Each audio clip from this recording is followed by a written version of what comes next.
You've found your way to some Blood Moon Radio bonus content. This bonus episode of Blood Moon Radio is a series entitled The Cabinet of Curiosities, and I am super excited about it. I might keep it around for further bonus content. This is going to be a collection of fragments that have caught my attention, and today's drawer holds thoughts on Ouija boards, Greta Garbo, Demonology, Victorian Perfume, neighborhood haunted houses, and coincidences. So let's get started. Curiosity number 1 for today is the Ouija board. Are Ouija boards evil? If there is one object that has earned a truly terrible reputation, it's the Ouija board. Depending on who you ask, it's either a harmless board game, a doorway to another world, or something that should never be brought into a house under any circumstance. Its modern history actually begins in the late 19th century, during the spiritualist movement. People were fascinated by the possibility of speaking with the dead, and entrepreneurs, as they do, noticed. The Ouija board was patented and sold as entertainment long before horror movies convinced us otherwise. So, where did its sinister reputation come from? Partly religion. Many religious traditions caution against attempting communication with spirits. It's partially folklore. Every generation has stories about someone who played with a board and invited something unwelcome inside. And of course, as I've already mentioned, film. Movies have taught us to associate Ouija boards with possession, demons, and haunted houses. It's difficult to separate centuries of storytelling from our own expectations. Psychologists, meanwhile, point to something called the ideomotor effect when talking about how Ouija boards actually work. This is tiny, unconscious movements in our muscles that can cause the planchette to move without anyone realizing they're doing it. But maybe the most interesting question about Ouija boards isn't whether it works, whether it's evil, or who is on the other side. It's why we want it to work in the first place. Why have humans always searched for ways to ask questions of the unseen? Whether you're asking spirits, your subconscious, or simply giving yourself permission to hear thoughts that you've kept buried, the longing behind the question is ancient. Maybe the real mystery has never been the board. Maybe it's us. Curiosity number 2 is a subject that I love, and that's talking about someone who history has considered a difficult woman. Greta Garbo refused the script. In a time long before influencers built brands, there was Greta Garbo. She became one of Hollywood's brightest stars while doing things that at the time were considered unthinkable. For example, studios wanted actresses to become public property. Interviews, gossip columns, carefully staged photographs, perfect smiles. But Garbo wanted almost none of it. She guarded her privacy. She rarely explained herself. At the time, many interpreted this as aloofness or mystery. Today, it feels strangely modern in a culture that constantly asks women to become more visible, more available, more agreeable. Garbo quietly insisted that her work could exist without unlimited access to her life. She wasn't creating mystery. She was creating boundaries. Sometimes history remembers the loudest rebels, and sometimes it remembers the women who simply refuse to fit. Sometimes refusing the script becomes a revolutionary act all on its own. Curiosity number 3 is demonology. Nearly every culture has stories about malevolent spirits. In Christian demonology, demons are often described as fallen angels, beings who rebelled against divine order and now seek to tempt, deceive, or corrupt humanity. Medieval grimoires cataloged them with remarkable detail. Kings of hell, legions, names, ranks, specialties. Entire books were written describing how these entities behaved, what symbols they preferred, and even how they might be summoned or banished. Whether these texts describe literal beings or symbolic systems has been debated for centuries. But Carl Jung offered an intriguing alternative. He suggested that many monsters might also represent parts of ourselves that we refuse to acknowledge. Our rage, our envy, our shame, our hunger for power. The qualities we exile don't disappear. They wait in the dark. Perhaps that's why demons remain such enduring figures in mythology. Whether they exist outside us is a question of belief. But the ones within us, those are very real. And perhaps the bravest kind of exorcism is learning to meet the parts of ourselves we've been taught to fear. Curiosity number 4 takes the form of a tiny perfume bottle. This week, I got a message from our local museum. They had a collection of old bottles that they thought I might appreciate and be able to use. When I arrived to check out the bottles, among them sat a very tiny one. It can disappear into my hand if I close it. And when I got it home and started researching it, I realized that it was a little Victorian perfume vial. It's empty now, but at one time it carried someone's favorite scent, hyacinth, by the label that you can still make out very, very lightly. It's almost gone. It's remarkable how ordinary objects survive long after the people who loved them. A perfume bottle isn't simply glass, it's memory. Someone chose that fragrance. Someone used the little dabber to dab it behind their ears before attending a dance, visiting a friend, or perhaps saying goodbye to a loved one.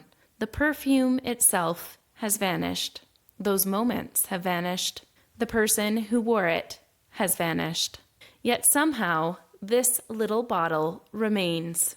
Museums often preserve grand history, wars, politics, royalty, but I think the smallest objects tell us just as much, because history isn't only made of famous people. It's also made of perfume bottles, handwritten recipes, worn teacups, and ordinary lives that mattered deeply to the people living them. Curiosity number 5 is one of my favorite fascinations from when I was a child, and that is the neighborhood haunted house. Almost every town has one. The house that every child slows down to look at or runs past in fear. The place where lights supposedly turn themselves on. The old building with stories attached to it. Sometimes there was a tragedy involved.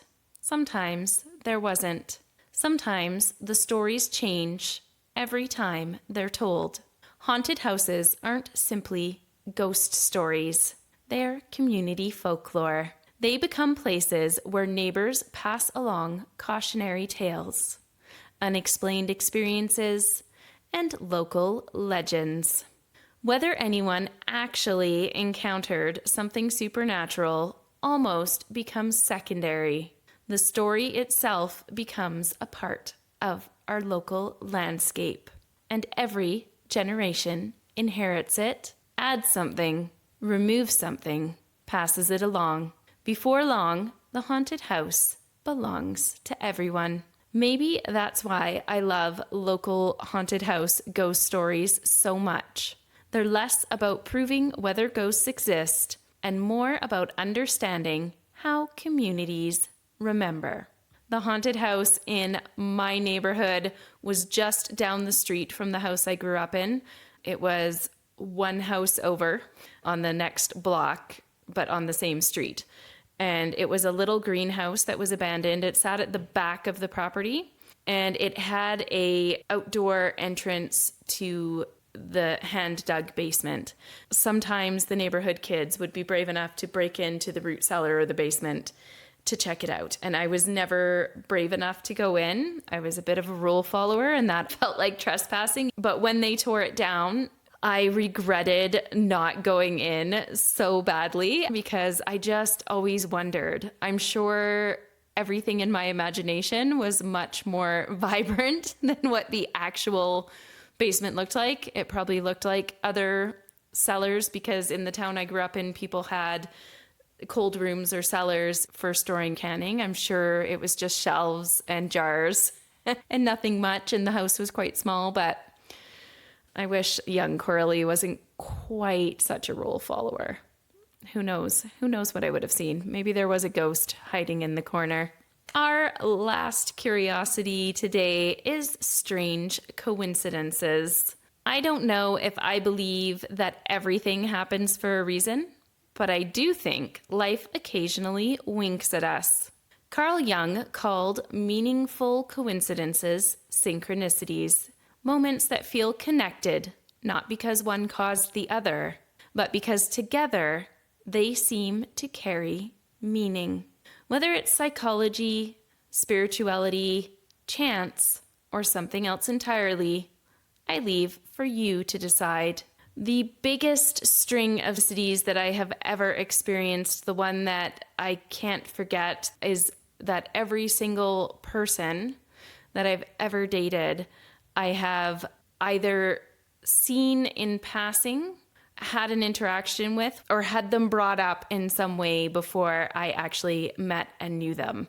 There's so many different ways that that can happen. I remember once being upset, leaving somewhere, walking, and seeing this truck, and I was wondering what it was doing there because it was a food delivery truck. And months later, I met the man who drove the truck and dated him for a brief time. And the only reason I remember seeing the truck is I remembered wondering what it was doing on that street. And I was upset at the time. And for some reason, those two things stuck together. The instance where I'm aware of the person always happens in a way where it seems insignificant in the realm of dating. It's not like someone's showing me someone's picture and being like, oh, I want to set you up on a date. It's not like that at all. And originally, when I thought about making this bonus content, I was like, oh, I don't think that that's happened in the last few relationships I've had, but it has when I really thought about it. And yeah, that is the biggest thing. It's consistent for me. I usually have some other reason why I remember in hindsight, once I get to know the person, how I originally had known about them. I would tell you that this is a small town thing, but it has happened even if I have dated someone who doesn't live in my city. It is just one of those things that has always made me pause and wonder about the concept of synchronicities, because even though that's a Jungian philosophy, it is also a very prevalent belief in lots of spiritual systems.